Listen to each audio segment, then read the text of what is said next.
Hello, everyone, and welcome. We are so happy to have you here today. My name is Gay Esser, and I am the marketing manager here at RegDesk. And we are an AI-powered regulatory information management platform with built-in regulatory intelligence. Our platform allows RA teams to leverage AI so you can prepare, manage, and publish international submissions smarter and faster. Today, our webinar is on global requirements for software as a medical device, and so we will be discussing that information with you shortly. To focus on you for a minute, I just want to say thank you very much for your time. We know you could be lots of different places today, so we truly appreciate you taking time to join us today. And we'd love to have you participate. So you can ask questions in the QA in the chat, and we'll go over questions at the end. This is a bunch of information for this topic today, so we might not have as much time as usual for the questions. So we will just take a list of all the questions if we don't get to them all, and we will send them out with the replay and slide deck. And so be on the lookout for that replay and slide deck in the next day or so. To take a moment, let me do an introduction for Jody, our esteemed expert that is going to be presenting for us today. We have the privilege of having Jody Granger work for us here at RegDesk, and she's the Director of Global Regulatory Affairs for us. Jody brings over 37 years of experience in quality and regulatory roles within the medical device and IVD industry. She has held leadership roles overseeing global regulatory teams and driving the development and execution of regulatory strategies for all classes of medical devices worldwide. Welcome, Jody. Thank you so much for joining us today. Thank you, Gay. Appreciate it. And thank you, everyone, for joining us. We actually had a prior webinar where this topic came up, and it was a request of one of the attendees to do a presentation on software as a medical device. So certainly, as we go through this topic today, if there are other topics related to regulatory affairs globally that you are interested in hearing about, please feel free to add those ideas to the chat, and we'll try to cover them on a future webinar. So for today, we're going to just give an overall overview of what software as a medical device is, and we'll talk about kind of the global foundations for regulations pertaining to this topic. We'll touch on regional regulatory highlights and how each different region is handling software as a medical device differently. And then we'll walk through 10 emerging issues, really the things that are impacting regulatory teams and medical device manufacturers pertaining to this topic. Provide a suggested playbook on the things that you should be focusing on today for your devices that fall into this category.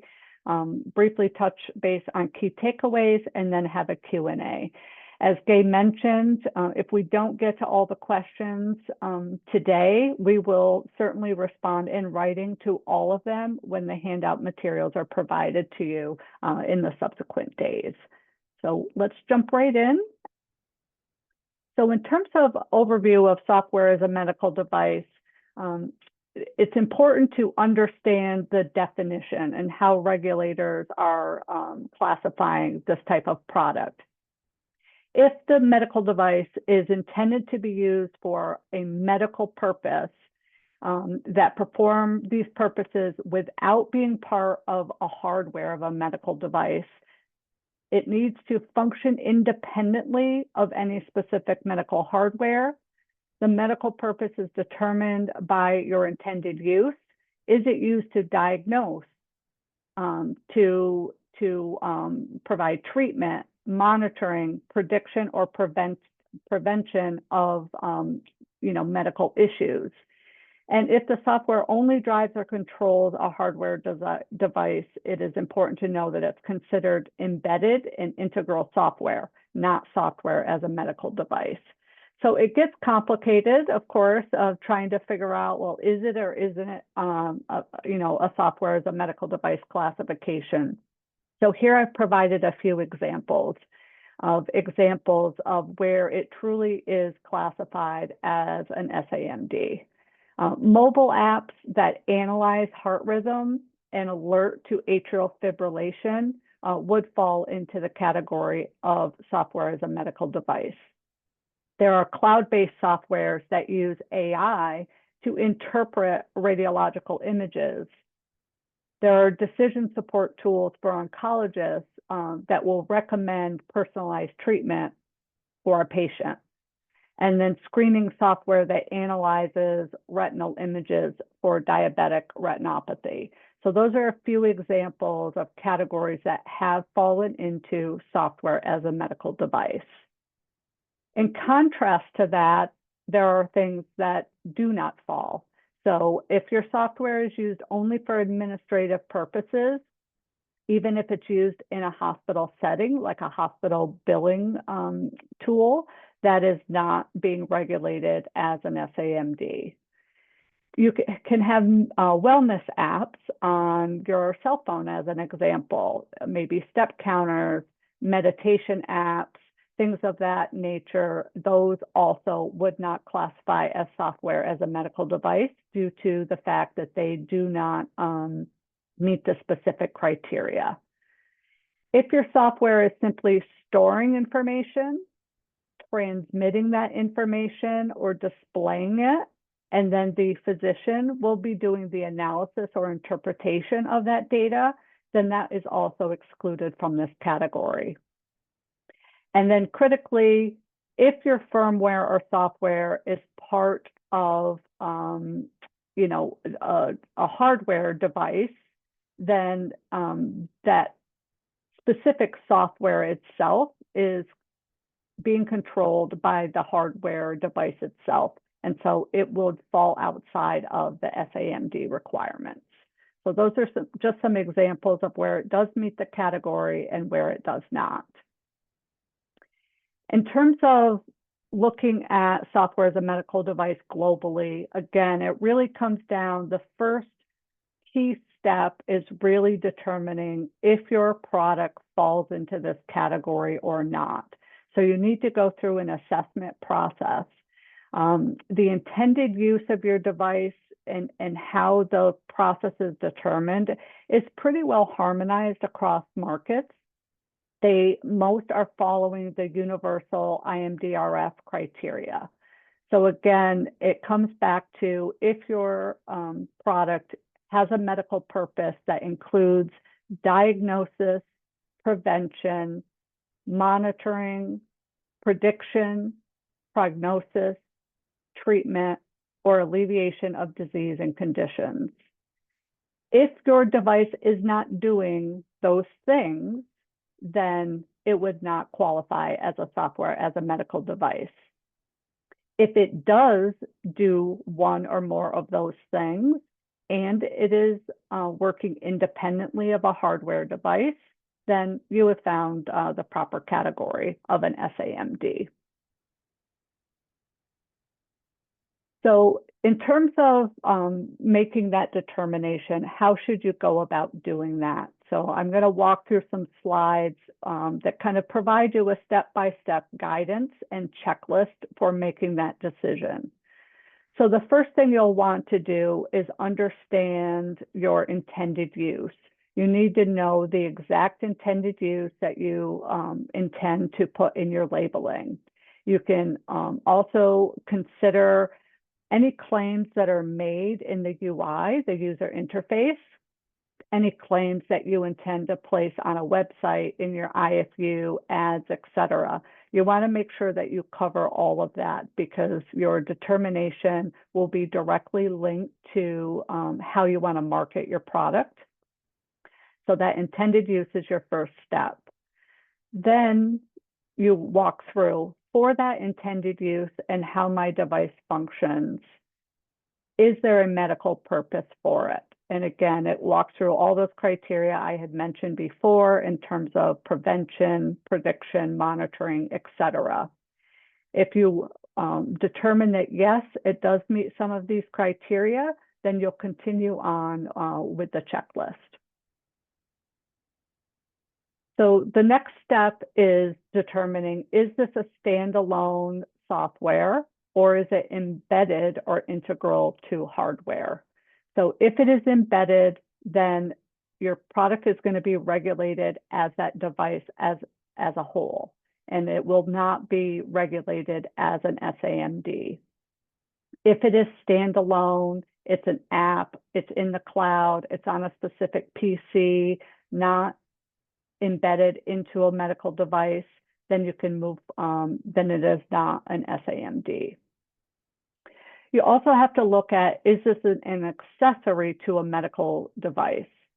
If your product is only enabling or assisting another device, and that other device is actually the part that is performing the medical purpose, then your product could be considered an accessory. And again, it would not be regulated in that case as a software, as a medical device. So you'll see, consistency as you go down through this checklist, that those are the key questions in really determining how your product will be regulated in a given market.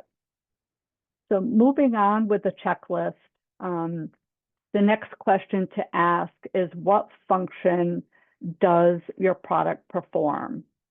Is it merely storing, transferring, displaying, or searching information, but it does not provide the medical analysis or interpretation?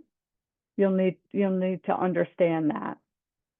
If it is performing the analysis, interpretation of the clinical data, then you will fall into a software as a medical device candidate. There are a lot of products that are coming on the market that are really considered general wellness and lifestyle only.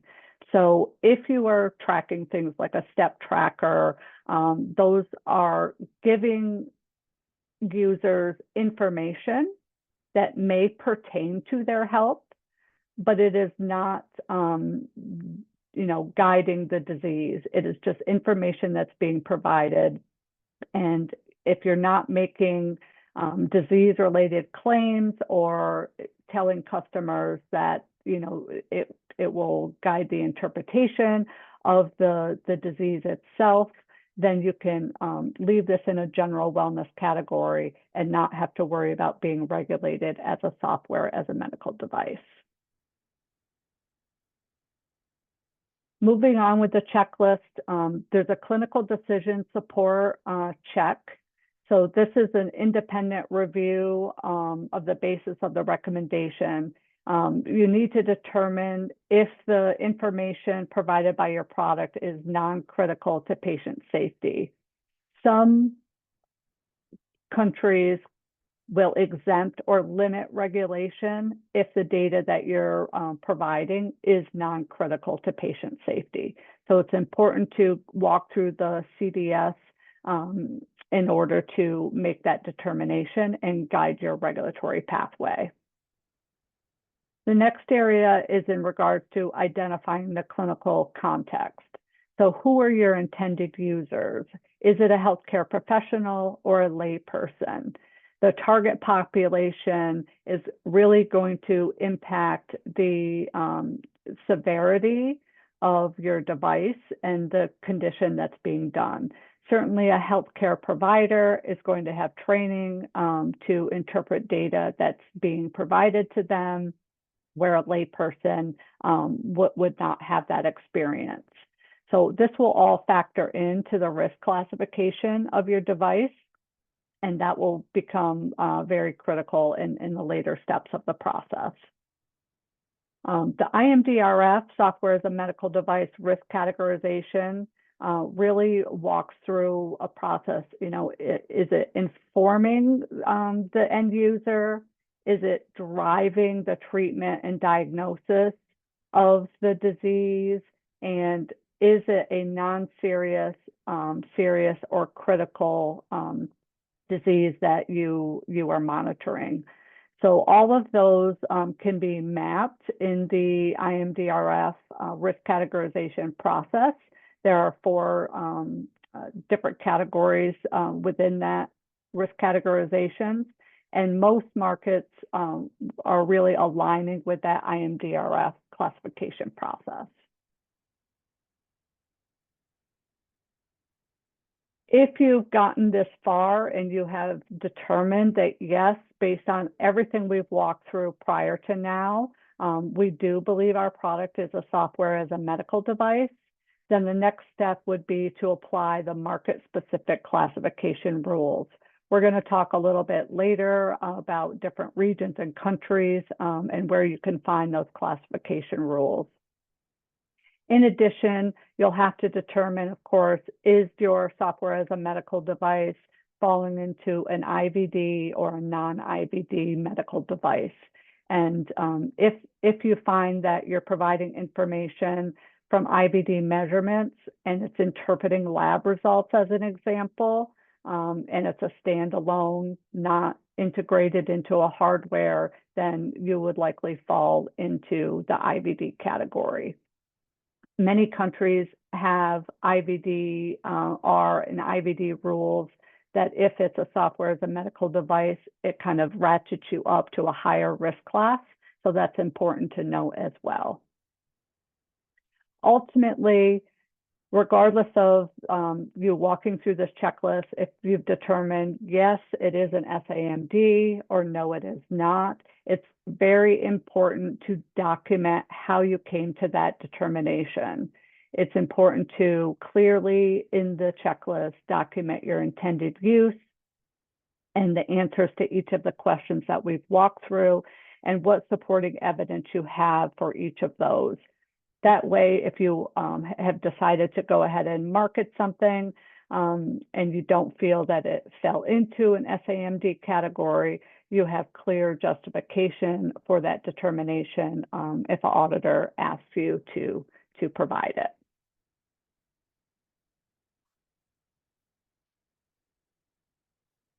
So once you have walked through that checklist again and determined that you do indeed have a software as a medical device, you're going to need to look for compliance to a number of QMS and lifecycle standards, ISO 13485, IEC 62304, et cetera. I won't read these all off to you, but they're available on the slide deck. In addition, there are cybersecurity rules that you will need to address. So there's threat modeling, vulnerability handling, et cetera, that you're going to have to address for the regulators. You're also likely going to need to have clinical evaluation or performance evidence. And the regulators will look at that evidence proportional to the risk of your device. It's important to know the higher the risk, of course, the more data that they will need, because especially if your device is providing diagnoses or treatment for a particular disease state, you've got to make sure that the product is functioning accordingly to minimize the risk on patients. In addition, there are labeling, UDI, post-market surveillance requirements, as with all medical devices, but you'll want to make sure that your software as a medical device is covering those requirements as well. And there'll be typically a requirement for real-world performance monitoring. So as issues come up in the field or in your complaint handling, it's going to be really important that you document those and you ensure that you have corrective measures so as not to increase the risk to patients. AI and machine learning is also becoming a major topic with software products.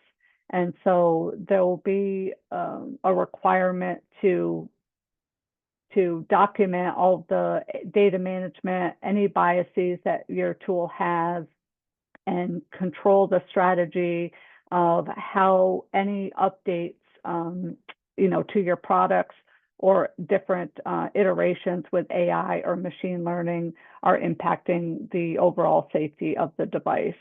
So there'll be a little bit more on AI and machine learning later in the presentation.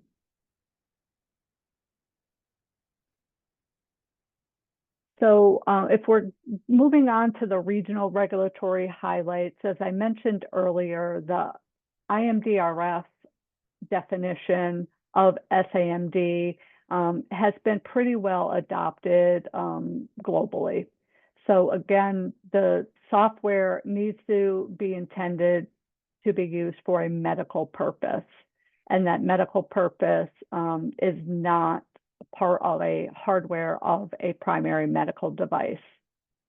So I've left this definition here for all to have, and then we'll move into the regional areas. So for the United States, FDA has aligned with the IMDRF definition. They consider software as a medical device if it meets the definition under Section 201H of the FD&C Act. So the different categories that FDA has called out are, your device software functions are regulated. There's enforcement discretion over software, meaning if you've determined that it's a wellness app only, then there is opportunity for some not to be governed by FDA. And if there's non-device software that are administrative tools, those areas would not fall under software as a medical device. FDA's guidance has emphasized the device software functions. That's the terminology that they use instead of SaMD in all of their texts. So it's important to just notate that they're using a little bit different terminology, but ultimately it's essentially the same thing. In terms of the EU, the EU MDR and the IVDR classify SaMDs as software intended by the manufacturer to be used for a medical purpose. So their definition is slightly tweaked from the IMDRF. And again, they focus on diagnosis, prevention, monitoring, treatment, or alleviation of disease. They did clarify their MDCG guidance to 2019-11, where standalone software can be a medical device if it performs an action on data. So if it's analyzing or interpreting that data. They do stress, again, as we mentioned before, that if your tool is only a storage device or it's transmitting information from one place to another, or allowing the user to simply search information, then those would not fall into the category as a medical device under SaMD. The risk classification for the EU falls under MDR Annex here, the Rule 11. And again, as I mentioned previously, many times based on the risk, it will bump you into a higher class under the MDR. So especially if there are diagnostic and therapeutic decisions being made from your device. In Canada, software as a medical device is treated, again, as a medical device under the medical device regulation if it is intended for medical purposes. So you'll see a trend as we go through each of these countries and each of these regions that it's really that medical purpose that's going to drive the decision as to whether your product falls in this category. They do explicitly exclude software for general lifestyle and wellness in Canada. Their classification risk follows the IMDRF, and they do have a guidance available for manufacturers that want to market products in Canada that is available to everyone. In Japan, they consider this a program medical device, so their terminology is tweaked a little bit, and they are stating that it's standalone software with a medical purpose. So it is regulated under the PMD Act. The classification does align with the IMDRF principles. One difference in Japan is that the approval often requires a pre-submission consultation with the PMDA. This ensures that they are aligned with that the product does fall in this category, and also with the classification that you determine. For China, The medical device software, which they call NDSW, is regulated under a specific ordinance, 739, and there's a related guidance to that as well. It still follows the criteria that the medical device meets the purpose of a medical device supervision and administrative regulation. So again, it comes down to your intended purpose. The risk-based classification does exist in China, but it tends toward a stricter oversight than the IMDRF classification. Many times when you walk through the process for the China classification, it will lead you to a higher classification of device. For Australia, software as a medical device is also regulated. It's under the TGA, and it is aligned with the device having an intended medical purpose. There are low-risk software that are exempt, such as wellness apps, and they can be excluded from oversight by the TGA, and they have aligned their risk classification with the IMDRF as well. Middle East and Africa, I just give a few examples here. Many are aligning with IMDRF. I think a lot of the smaller countries will likely go that route as time goes by, because the IMDRF process and classification has been very well defined. So I think you'll find that many countries will continue to follow the guidance from the IMDRF. So in general, in terms of global alignment, most regulators are adopting the IMDRF definition and classification. There's a distinction in most countries where if your software is analyzing or interpreting data for medical use, it will fall in the category of a software as a medical device. If it's only storing, transmitting, or displaying data, then it will fall outside of the scope. Risk classification is consistent across the globe. There is a risk classification if your product is indeed regulated as a software as a medical device. Some of those classification structures might be slightly different, but they do have those classification systems built out. And there's evolving guidance globally. Software as a medical device regulations are among the fastest changing area that we have in the medical device arena today. And I think continuing to monitor those regulations is going to be really critical for companies that have these types of products, because it is a very fast-changing landscape, unlike some of the other medical devices that have been around for much longer than this category. I want to talk a little bit about emerging issues. So these are the issues that over the last, I would say a year and a half or so have really cropped up as being key areas where SaMD manufacturers really need to stay attuned to and focus their efforts on. So the first is in regards to adaptive AI type of software as a medical device, and the ability to have certain updates that are allowed to go into your device without having to do submissions. So US FDA did release a final guidance on what they call a predetermined change control plan, so PCCPs. And this is specific to AI-enabled device software. And the recent clearances already include PCCPs. So if you look at devices that have been cleared recently, you can create this predetermined change control plan as part of your initial approval. And that will give you additional flexibility on what type of changes you're allowed to make going forward without having to seek FDA input and approval for.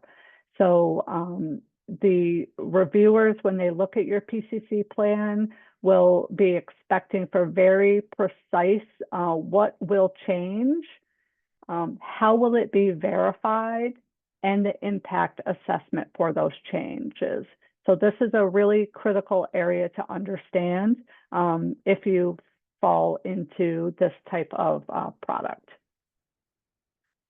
The second area for emerging issues is in Europe.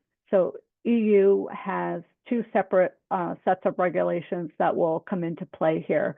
So one, of course, is EU MDR, and the other is the EU AI Act. So Europe will expect that you have dual compliance. You need to meet both of those regulations in order to have your product legally marketed within the European Union. So what Europe has done is they, as I mentioned before, they have improved their MDCG guidance in order to provide more clarity. And they include a Q&A in that so that it can help you to ensure that you are meeting the European requirements.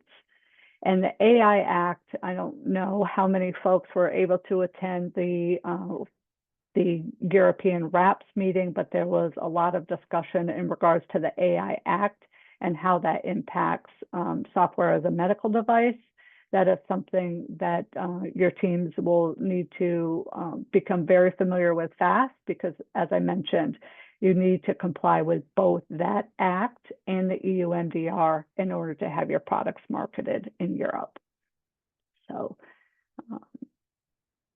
the third area for emerging issues is in regards to redrawn EU software boundaries. So the MDCG guidance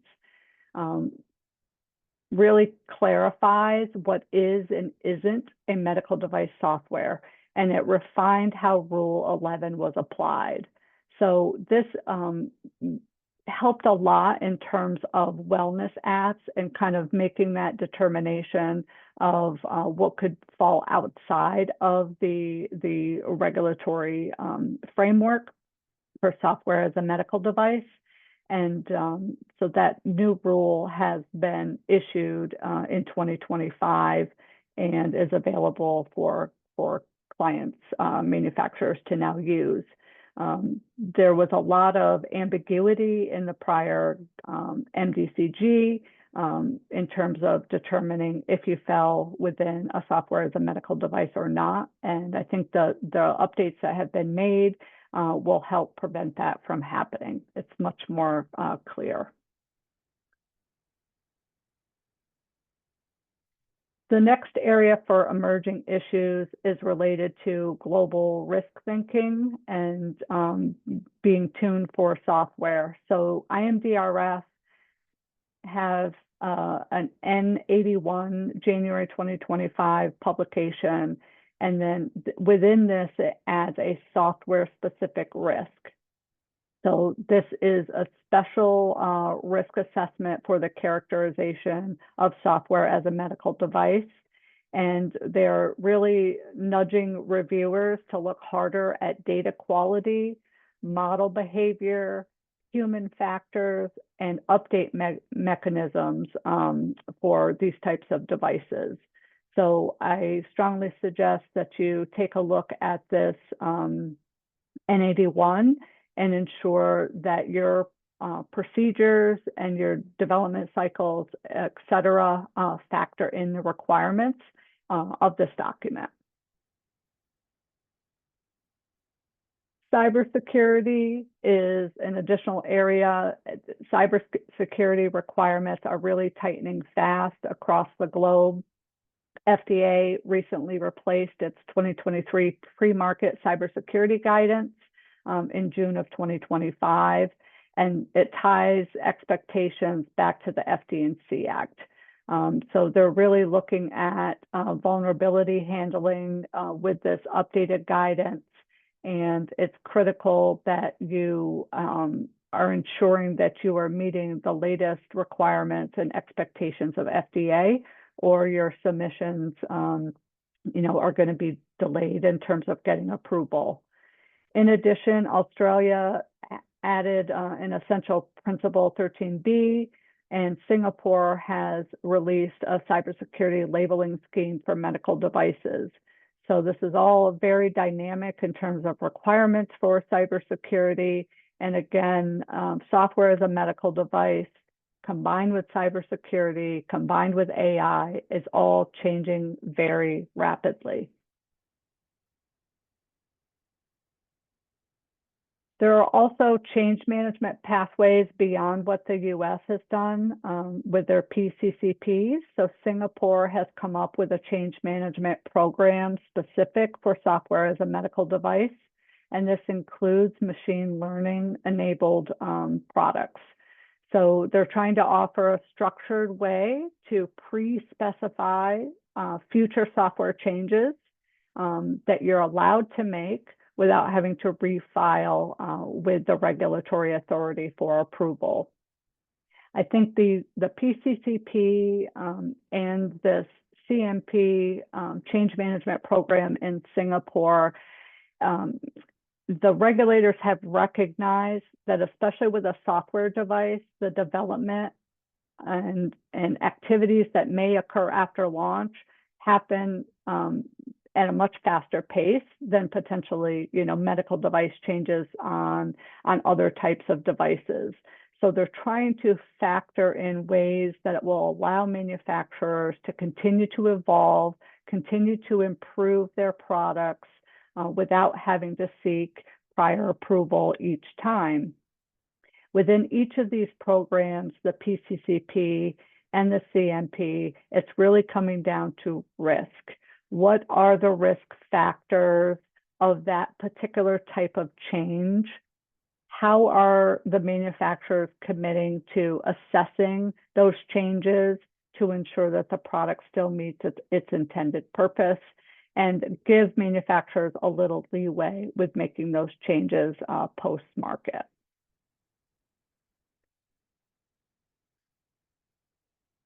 The next area that is an emerging issue that you need to stay attuned to is in regards to identification and traceability for software versions.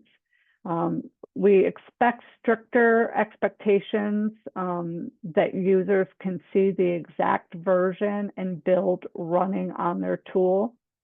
And that way, if users are having problems and they're reporting complaints, it's very easy for them to understand, what version of the product that they need to file that complaint on. EU's MDCG 2018-5 and Australia's EP13B do make software UDI versioning more practical. It is not optional, and it's vital for recalls, field safety notice, and cyber patches. So we're expecting other countries to kind of get on board with this identification and traceability requirements. And so you'll want to stay tuned in the global market for other countries kind of aligning with these expectations. Another section for emerging issues is the clinical decision support borderlines. So as I mentioned earlier, FDA's final guidance was in September of 2022. It narrowed what non-device CDS were exempt, and it removed prior enforcement discretion for many patients facing these issues. So the reassessment and borderline products and claims language really comes into play here. I expect other major markets will come out with clinical decision support guidelines as well, because they're going to want to ensure that these are mitigated from a risk factor for the end user.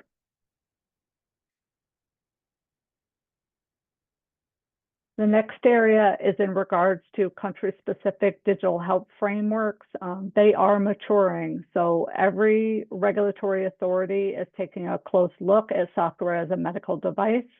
Many are trying to leverage requirements that have been built in other areas, whether that be IMDRF, EU, et cetera.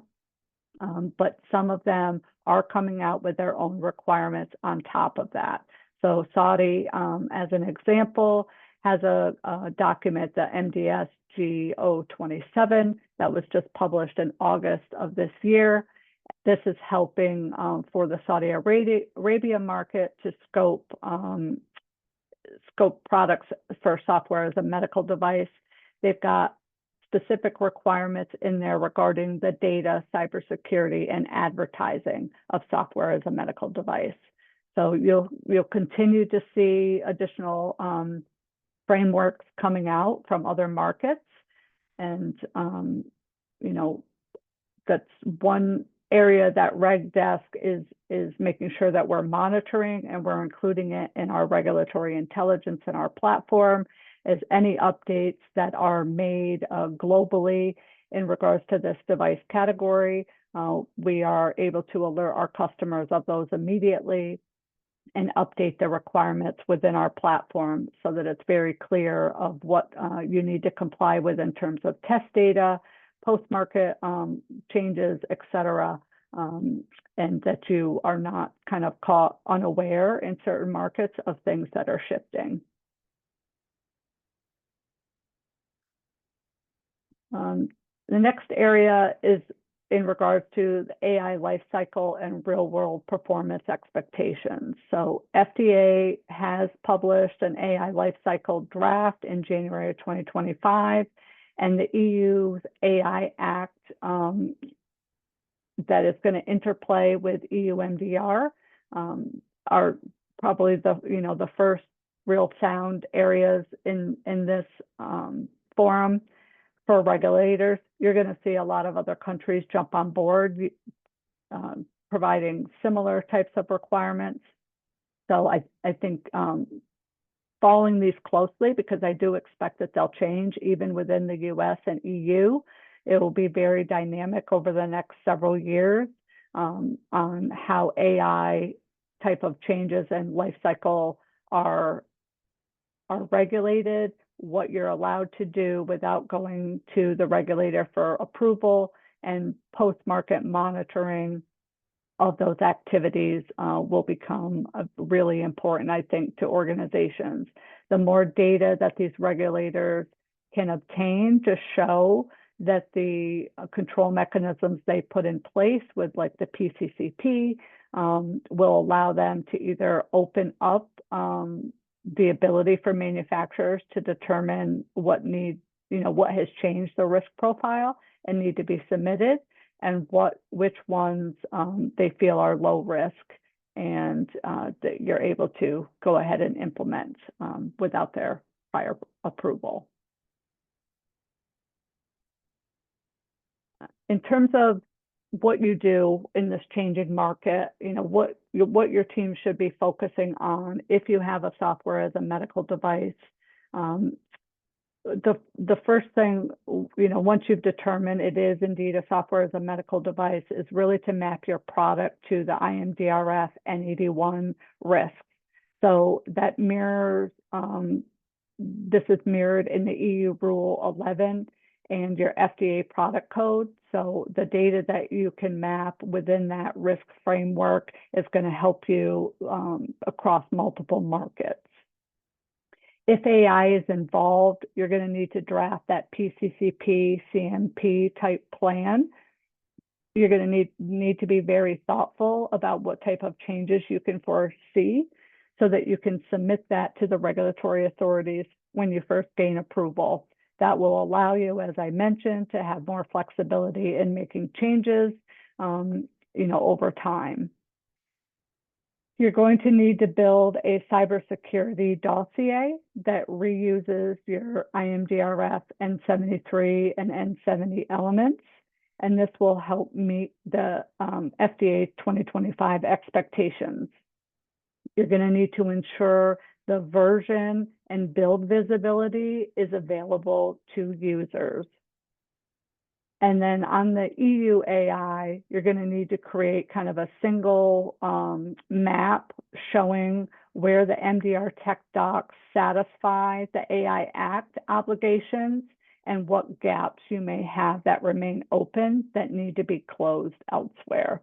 So those are the 4 key things for this kind of evolving area of regulatory that you will need to focus on. So the key takeaways from what we have is really, first of all, the critical first step is determining if your product actually meets the requirement of being classified as a software as a medical device.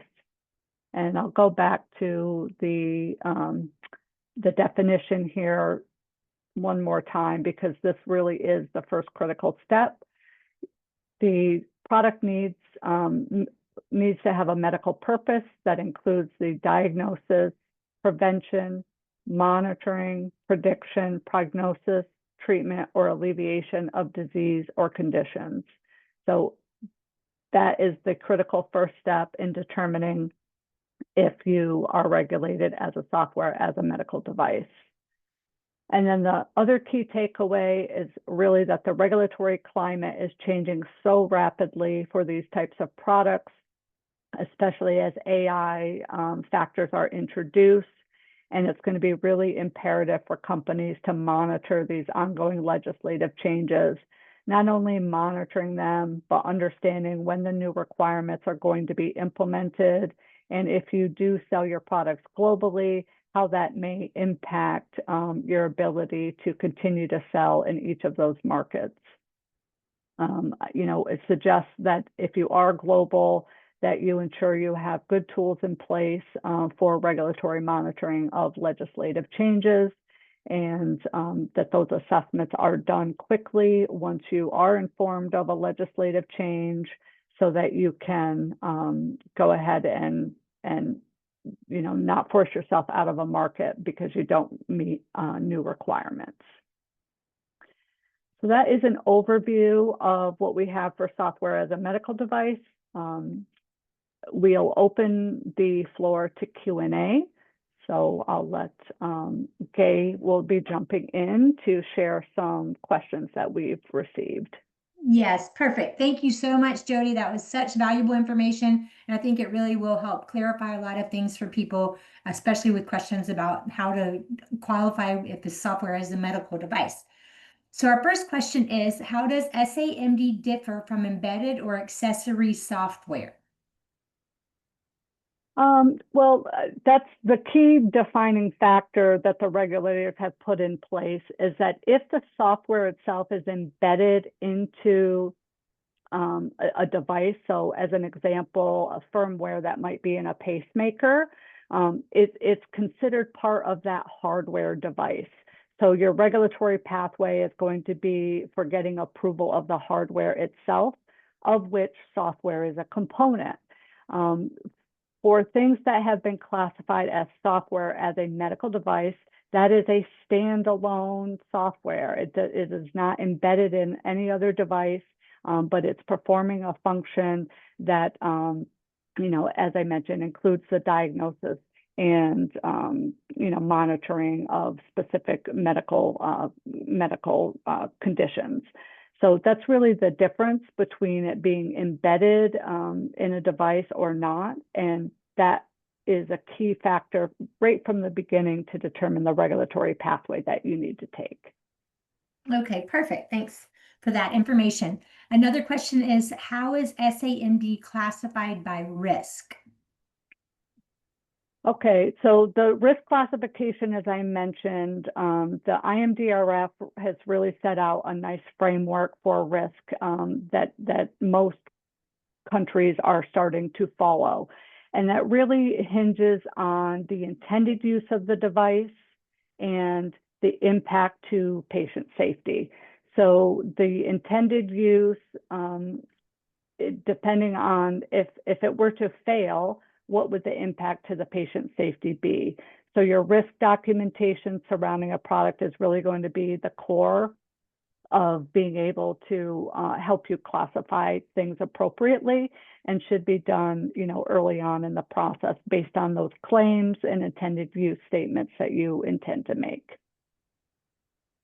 Okay, and then another one is, how do regulators handle AI in SaMD? AI, again, is very dynamic, and regulators are just starting now to publish guidance documents. I think I mentioned in the presentation that FDA has come out with a predetermined kind of change control plan that a company can develop. And the CMD plan also in Singapore has been developed. That AI factor also, they have machine learning modules, and you can explain how those machine learning modules kind of adapt over time without having to resubmit your products. EU AI also added a lot of transparency, I think, for those of us in this type of, having this type of product. It gives you some obligations and data governance alongside MDR. These are, the first regulations that are coming out. I expect that they will be changed over time by FDA, by EU, and then, of course, other regulatory authorities globally kind of developing their own or agreeing to say, okay, if you can show evidence you comply with the EU AI Act, as an example, then we will not have additional regulations on top of that. Okay, and then one more question, and we'll see if we have any more that come in by the time this one's finished. But one more question is, what evidence is needed to submit? So when you're going to submit information, what do you need? Yeah, the evidence that you need to submit is really going to vary by country, but in general, it's going to factor in a key areas, same as a medical device without software. So you're going to need to demonstrate the safety and performance of your product. You're going to need to show the clinical benefit of your device. Depending on the risk, the data that you'll need in terms of analytical validation, clinical performance studies, usability, human factors, et cetera, will vary. The clinical data will be factored by your risk as well. And in some markets like the EU might be much more demanding than maybe some other markets.